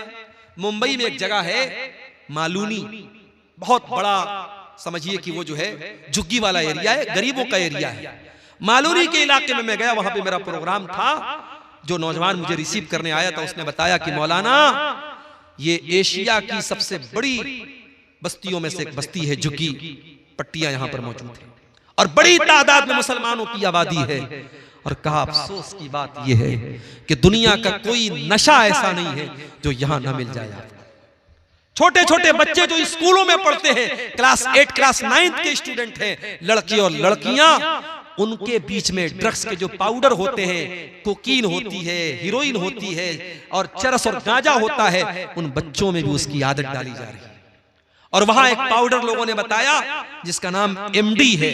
इतना खतरनाक वो पाउडर है, एक मर्तबा जो नौजवान उसका आदी बन जाता है फिर उससे पीछा नहीं छुड़ा सकता है, और इतना खतरनाक है कि पूरे बदन को बर्बाद कर देता है, अतड़ियों को गला देता है। मेरे नौजवान साथियों, ये किस रास्ते पे तुम जा रहे हो? ये किस रास्ते पे तुम जा रहे हो? ये जिंदगी तुम्हारी दी हुई नहीं है, अल्लाह की दी हुई है। इस जिंदगी को बर्बाद करने का तुम्हें कोई हक नहीं है। इसीलिए हमारे इस्लाम में सुसाइड करना हराम है, आत्महत्या करना हराम है। जिंदगी में जितनी भी प्रॉब्लम आ जाए, इस्लाम सुसाइड करने की इजाजत नहीं देता है। वला तक़तुलू अनफुसकुम इन्नल्लाहा काना बिकुम रहीमा। ऐ लोगो, अपने आप को कभी कत्ल मत करना, ऐसा कोई काम मत करना जिसकी वजह से तुम अपनी जान के दुश्मन बन जाओ। ओ गुटखा खाने वालों, ओ बीड़ी पीने वालों, ओ सिगरेट पीने वालों, ओ नशा करने वालों, अपने जिस्म को और अपने शरीर को क्यों बर्बाद कर रहे हो? अपनी जिंदगी को क्यों बर्बाद कर रहे हो? अल्लाह कहता है वला तुल्कू बिअयदीकुम इलत तहलुका, अपने आप को हलाकत में मत डालो। नशाखोरी करके अपने शरीर को बर्बाद मत करो। मेरे प्यारे नौजवान साथियों, अल्लाह के प्यारे रसूल सल्लल्लाहु अलैहि वसल्लम फरमाते, अल मोमिनुल क़विय्यु खैरुन व अहब्बु इलल्लाहि मिनल मोमिनिज़ ज़ईफ़। अल्लाह ताला को ताकतवर मोमिन ज्यादा पसंद है कमजोर के मुकाबले में। ताकतवर बनो, अपने दिमाग से भी ताकतवर बनो, अपने शरीर से भी ताकतवर बनो, अपने ईमान से भी ताकतवर बनो। अल्लाह को ताकतवर लोग ज्यादा पसंद है मेरे प्यारे साथी। इसीलिए आप देखिए कि शराब पीने वाले के बारे में अल्लाह के नबी फरमाते हैं मन शरीब खमरन ला तुक़बलु लहू सलातु 40 लैलतन, जो शराब पीता है उसकी 40 दिन तक की नमाज अल्लाह ताला कबूल नहीं करेगा। नीतीश कुमार जी ने तो आज शराबबंदी की है, इस्लाम ने तो 1400 साल पहले शराबबंदी की है मेरे साथियों। और आज हुकूमतें शराबबंदी करती हैं मगर ब्लैक मार्केट में शराब बिकती है, 2 नंबर से शराब बिकती है, पीने वाले पीते हैं, पिलाने वाले पिलाते हैं। आओ 1400 साल पहले का मंजर तुम्हें याद दिलाता हूं। कुरान की आयत नाजिल हुई, या अय्युहल्लज़ीना आमनू इन्नमल खम्रु वल मैसिरु वल अंसाबु वल अज़लामु रिजसुम मिन अमलिश शैतान। ऐ ईमान वालो, शराब के करीब न जाना, जुआ के करीब न जाना, पासे के तीर के करीब न जाना और गैरुल्लाह के आस्थानों के करीब न जाना। ये सब गंदी चीजें हैं, ये सब शैतान के काम हैं। फजतनिबूहु, इनसे तुम बचो, लअल्लकुम तुफ्लिहून, तभी तुम कामयाब हो सकते हो। ये आयत नाजिल हुई कुरान की। हजरत अनस कहते हैं, मैं घर में बैठा हुआ था, मेरे अब्बा खाना खा रहे थे और दस्तरखान पे शराब रखी हुई थी। जब किसी ने आके कह दिया कि कुरान की आयत नाजिल हो गई और शराब हराम हो गई, मेरे बाप ने शराब का जो गिलास था और शराब का जो प्याला था मुझे देके कहा कि जाओ इसे बाहर फेंक के चले आओ। सिर्फ शराब नहीं, प्याला भी फेंक देना, बर्तन भी फेंक देना। अनस बिन मालिक कहते हैं, जब मैं शराब का प्याला फेंकने के लिए गया तो मैं क्या देखता हूं, फजरत फी सिककिल मदीना, मदीना की गलियों में शराब ऐसी बह रही है जैसे पानी बह रहा है, जैसे नदी बह रही है। एक आयत उतरी है और सहाबा ने शराब के बर्तन तोड़ दिए और अपने घर में शराब का नाम तक नहीं रहने दिया। आज गुटखा के ऊपर खतरनाक फेफड़े का फोटो भी बना हुआ है और लिखा हुआ है, tobacco is dangerous, tobacco causes cancer, तंबाकू से कैंसर होता है, तंबाकू सेहत के लिए हानिकारक लिखा हुआ है। बेचने वाला भी बेच रहा है, लाइसेंस देने वाला लाइसेंस दे रहा है, खरीदने वाला खरीद के खा भी रहा है। चले जाओ कैंसर हॉस्पिटलों में, बड़ी तादाद में आपको कैंसर के ऐसे मरीज मिलेंगे जो पान खाते थे, गुटखा खाते थे, शराब पीते थे और बीड़ी पीते थे। उनके नशे ने आज उनको कैंसर तक पहुंचा दिया। मेरे नौजवानों, अपने शरीर के दुश्मन मत बनो, अपने जिस्म के दुश्मन मत बनो, अपने शरीर पर रहम खाओ, अपने माँ बाप पर रहम खाओ। आज वो औरतें जिनके शौहर शराबी हैं, वो औरतें बेचारी रातों दिन रोती हैं, वो रोती है कि मुझे शराबी शौहर मिल गया। वो बेचारा शौहर तो शराब पी के सारी कमाई को बर्बाद करता है, औरत बेचारी गरीब औरत लोगों के घरों में जाके मेहनत मजदूरी करती है और जो कमा के वो लाती है, शराबी शौहर अपनी बीवी की कमाई भी खा जाता है। दयूस है ऐसे मर्द, बेगैरत है ऐसे मर्द जो शराब पी करके अपनी औरत की कमाई खा जाए। बागैरत बनो, इज्जतदार बनो, गैरतमंद बनो मेरे नौजवान साथियों, और नशे की इस लानत से अपने समाज को पाक करो। और आगे बढ़िए, एक और चीज हम देख रहे हैं, गुनाह का काम कर रहे हैं, तकरीर सुनी, दिल में तौबा का ख्याल आया, फिर दोस्तों के साथ बैठे, फिर रंगरलियां मनाने लगे, अय्याशी करने लगे और दिल में ख्याल आया कि चलो अभी तो जवान हैं, कल बुढ़ापे में जब बुढ़ापे की उम्र आएगी तब सुधर जाएंगे, नमाजी भी बन जाएंगे, हाजी भी बन जाएंगे, चेहरे पर दाढ़ी भी रख लेंगे। ओ मेरे नौजवान साथियों, इस बात की गारंटी कौन लेगा कि आप बुढ़ापे तक जिंदा रहोगे? इस बात की गारंटी कौन लेगा कि कल सुबह का सूरज आप देखोगे? वमा तदरी नफ्सुम बिअय्यि अर्ज़िन तमूत, कोई नहीं जानता कि वो कब मरेगा, कहां मरेगा। मौत आपसे पूछ के नहीं आएगी, मौत को इस बात से कोई मतलब नहीं है आपके मरने के बाद आपकी फैमिली का क्या होगा, आपके बच्चों का क्या होगा। किसी के जाने से जिंदगी रुकती नहीं है मेरे प्यारे साथियों। पिछले महीने का वाकया है, अभी 15 दिन भी नहीं हुआ होगा। झारखंड के देवघर में मेरा प्रोग्राम था और तकरीर करके मैं लौट रहा था। आधा घंटे के बाद जिम्मेदारों का फोन आया, मौलाना आप तो चले गए, हमारे गांव में बहुत बड़ा हादसा हो गया। मैंने पूछा क्या हो गया भाई? कहा कि आपके जाने के बाद जब जलसा खत्म हुआ, एक 20-22 साल का नौजवान जो कुरान का हाफिज भी था और छोटे छोटे 2 बच्चों का बाप था, वो बाइक से जलसे में आया था और तकरीर सुन करके बाइक से जा रहा था। 4-5 किलोमीटर के बाद उसका गांव था। जब सड़क से मेन रोड से अपने गांव के लिए मुड़ने लगा, उसने इंडिकेटर नहीं दिया, ये सोचकर के रात का टाइम है, इंडिकेटर की क्या जरूरत है। इसमें एक सबक ये भी मिलता है कि ट्रैफिक के जो रूल्स हैं उसे हमें फॉलो करना चाहिए। चाहे रात हो चाहे दिन हो, आप बाइक से निकलते हो हेलमेट पहन के निकलो, कार चला रहे हो सीट बेल्ट लगा के बैठा करो। मेरे साथ बहुत खतरनाक हादसा हुआ था 2 साल पहले यूपी के अंदर। रात में मैं जलसा करके लौट रहा था, गाड़ी पूरी स्पीड में चल रही थी, ड्राइवर को नींद आ गई और गाड़ी को ले जाकर के उसने ट्रक में भिड़ा दिया। वो तो अल्लाह का शुक्र है, मेरी आदत है, मैं कार में बैठता हूं हमेशा सीट बेल्ट लगा के बैठता हूं। सीट बेल्ट मैं लगाया हुआ था और उस कार में एयर बैग था। जैसे ही गाड़ी ट्रक में लड़ी है और एयर बैग निकला है, और उस एयर बैग की वजह से मैं बिल्कुल आगे ड्राइवर के बगल में बैठा हूं, लेकिन अल्लाह का शुक्र है कि मेरे चेहरे पर या मेरे शरीर में एक खरोंच भी नहीं आई।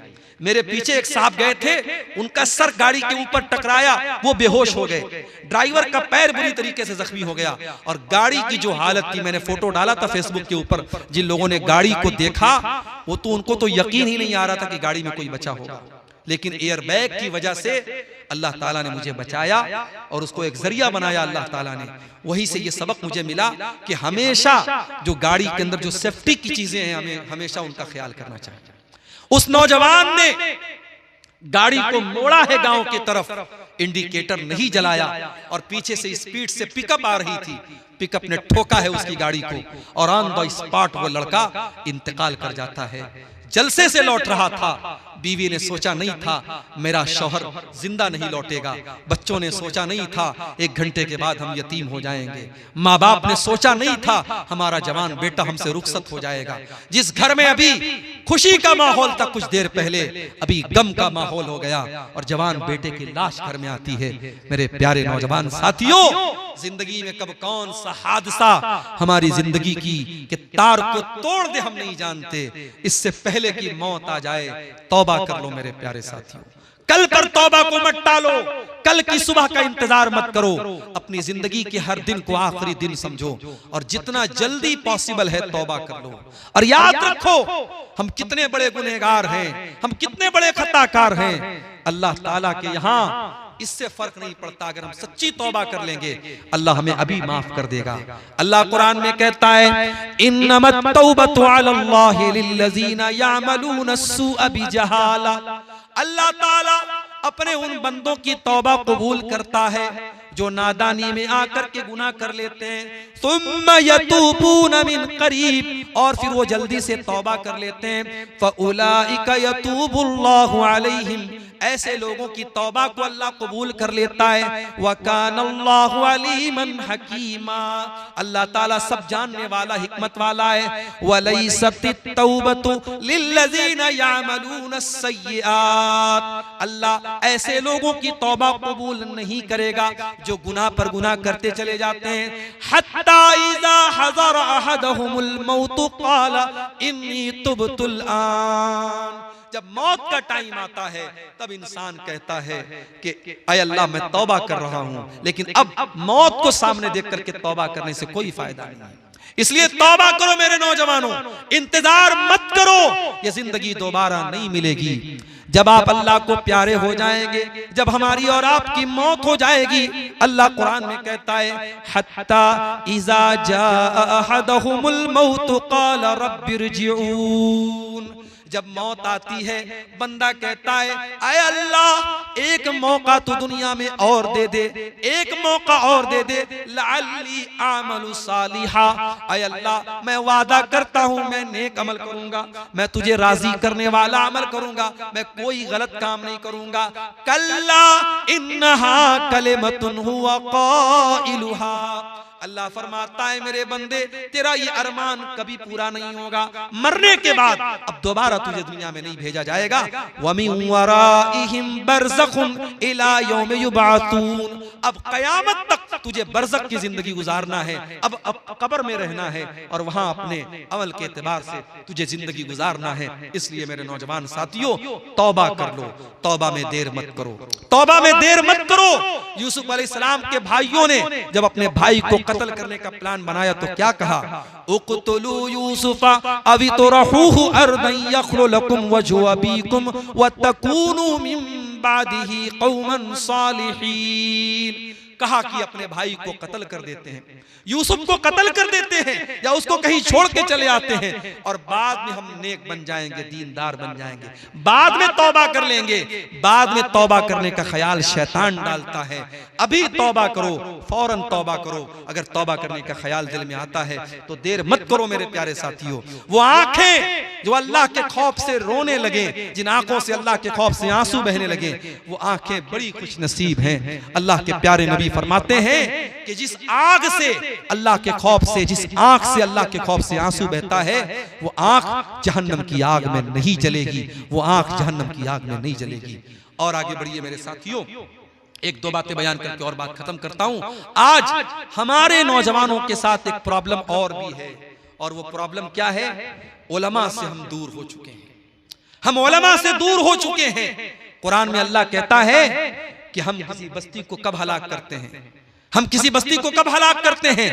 इल्ला व अहलुहा मुस्लिहून, जब तक किसी बस्ती में इस्लाह करने वाले लोग हैं हम उस बस्ती को हलाक नहीं करते। ये उलमा, ये इस्लाह करने वाले, ये हलाल को हलाल बताने वाले, ये हराम को हराम बताने वाले बड़े कीमती लोग हैं। इनकी कदर करो मेरे प्यारे साथियों। उलमा से अपना ताल्लुक जोड़ो, उलमा से जुड़ करके रहो, और उलमा का मकाम कभी जाहिलों को न देना, उलमा का मकाम गैर उलमा को न देना।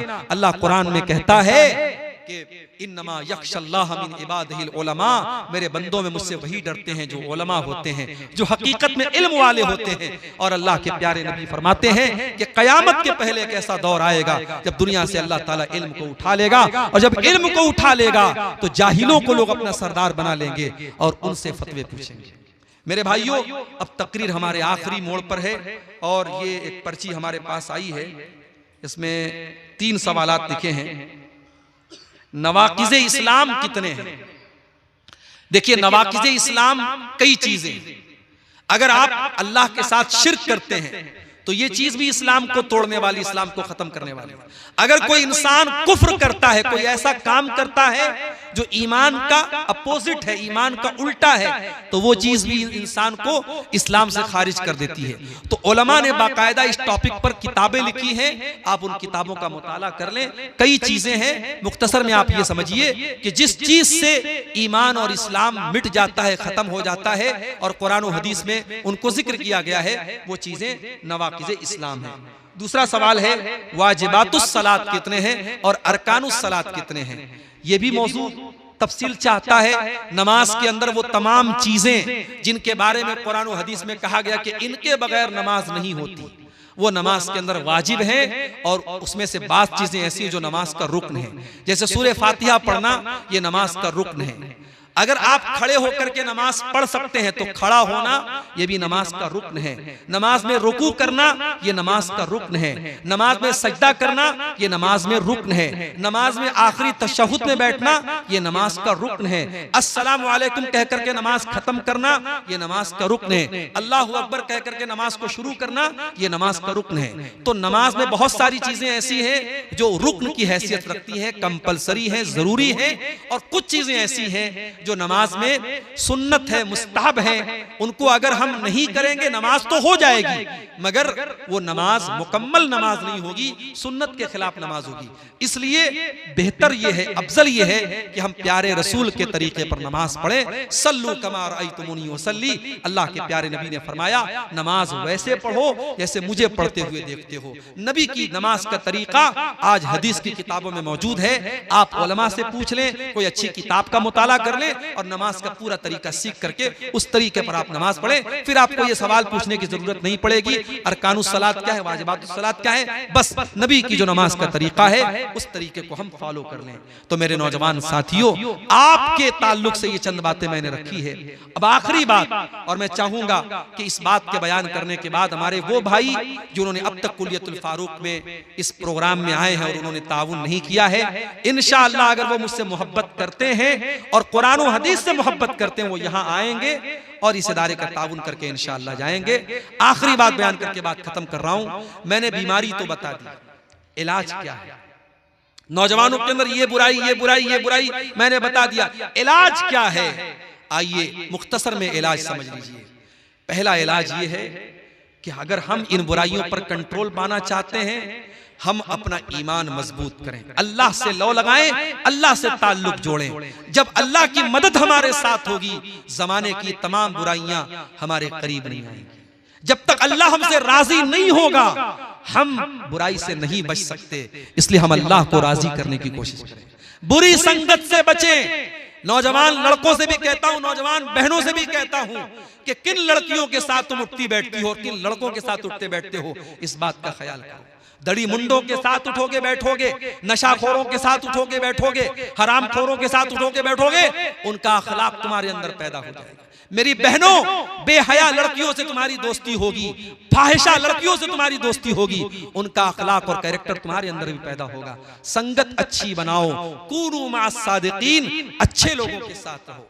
इसी तरीके से अगर इन बुराइयों से हमें और आपको बचना है तो कुरान ने एक तरीका बताया, नमाज की पाबंदी करो, नमाज की पाबंदी करो। इन्नस्सलात कानत अलल मुमिनीन किताबम मौकूता, ये नमाज हर मुसलमान पर अपने टाइम से फर्ज है। इन्नस्सलात तन्हा अनिल फहशाई वल मुनकर, और ये नमाज बेहयाई और बुराई से रोकने वाली है। इन बुराइयों से बचना है तो हम नमाज की पाबंदी करें, इंशाअल्लाह बहुत सी बुराइयों से हम कंट्रोल उनके ऊपर हम पा लेंगे। और ये भी याद रखिए, नौजवानों की इन बुराइयों में बहुत से वालिदैन और गार्जियन भी जिम्मेदार हैं, क्योंकि गार्जियन भी बहुत जिम्मेदार होता है। और अल्लाह ताला क़यामत के दिन पूछेगा, कुल्लुकुम राइन व कुल्लुकुम मसऊलुन अन रइयतिही। हर गार्जियन से पूछा जाएगा, तू लड़के का बाप था, तू लड़की की माँ थी, तेरा लड़का ये कर रहा था, तेरी लड़की ये कर रही थी, तू क्या कर रहा था, तूने क्यों नहीं रोका, तूने क्यों नहीं समझाया। एक गार्जियन की जिम्मेदारी है वो अपने बच्चों की अच्छी तरबियत करे, उनका अच्छा, उनकी तालीम और तरबियत का इंतजाम करे, उनको गलत बातों से रोके। इसी तरीके से मेरे अजीजों, मेरे भाइयों, अगर आप इन बुराइयों से बचना चाहते हैं, उलमा की मजालिस से आप जुड़े, इस तरीके के दीनी प्रोग्रामों में आप जाएं। और माफ कीजिए, सिर्फ इंटरटेनमेंट करना, घूमना फिरना और जलसे में जाके वहां गोश्त खा के चले आना, ये नहीं होना चाहिए। आप जलसों में जाएं, प्रोग्रामों में जाएं तो जिम्मेदारी के साथ बैठ के उलमा के बयान को सुने, और एक कान से सुन के दूसरे कान से उड़ा न दें, बल्कि उस पर अमल करने की कोशिश करें। आज मैं कहीं जाता हूं, हमारे नौजवान कहते मौलाना एक फोटो लेना चाहता हूं, एक सेल्फी लेना चाहता हूं। बड़ा शौक है सेल्फी लेने का, मगर उन्हीं नौजवानों में मैं ऐसे नौजवानों को भी देखता हूं, नौजवान है और चेहरे पे दाढ़ी नहीं है, नौजवान है और मुंह में गुटखा रखे हुए, नौजवान है, नमाज की पाबंदी नहीं है। मेरे नौजवानों, उलमा के साथ सेल्फी लेना ये कोई बड़ी बात और कमाल की बात नहीं है। बड़ी बात यह है कि अगर आप उलमा से मोहब्बत करते हैं तो उनकी बातों पर अमल भी करें। वो जो सही बातें और हक बातें आपको बता रहे हैं, उन बातों को आप फॉलो करें। अल्लाह से दुआ है, रब्बुल आलमीन हमारे नौजवानों की इस्लाह फरमा दे। रब्बुल आलमीन हमारे नौजवानों को हर बुराई और हर गंदगी से अल्लाह ताला उनकी हिफाजत करे। आइए, रात का ये आखिरी वक्त है, परवरदिगार आलम से हम दुआ करें, रब्बुल आलमीन हम गुनहगार